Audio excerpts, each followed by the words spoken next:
ياتي الامر لخليل شمام في القائم الثاني.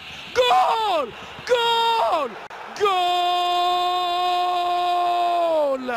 جيب الجول يا الترجي، جيب الجول يا الترجي.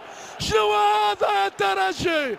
الماكينة الترجية برشا الترجي الرياضي التونسي على الاتحاد الرياضي المنسيري. نذكر تحقوا بنا الان على موقع نسمة سبور.com. هذه مباراة الجولة السابعة. سعد بقير في التنفيذ يرفع كرة في القائم الأول. الهدف الأول، الهدف الأول للترجي الرياضي التونسي.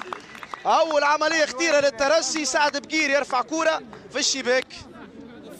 واليوم هيثم في الدربي الرابع على هو الثالث في بطولة الدوري 2014 2-2 2018 2-1 للنادي الافريقي، بينهما دربي نهائي الكاس. وهذه كرة للترجي خطيرة. محمد أمين دوكا الهدف الثاني، الهدف الثاني. كوليبالي، كوليبالي عن طريق الإيفواري نوني وسع.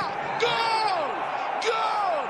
الهدف الأول فوسيني كوليبالي. جول الترجي، جول. هذا هو الترجي مشاهدينا الكرام. الترجي كالعادة يرج المنافسين.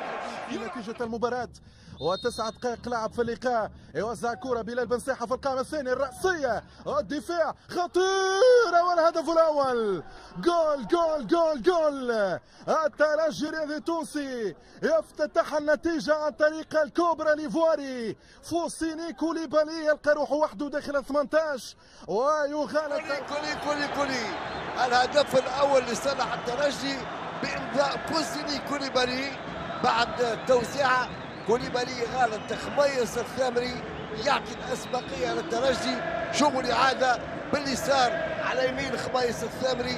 هدف لصفر الأسبقية لصالح الترجي. هدف مقابل صفر. تتغير النتيجة مع هذه الدقيقة السابعة. الإيفواري فوسيني كوليبالي يجد الحل والترجي يشد الكرة ويدور في الكرة، يربح الوقت والثواني.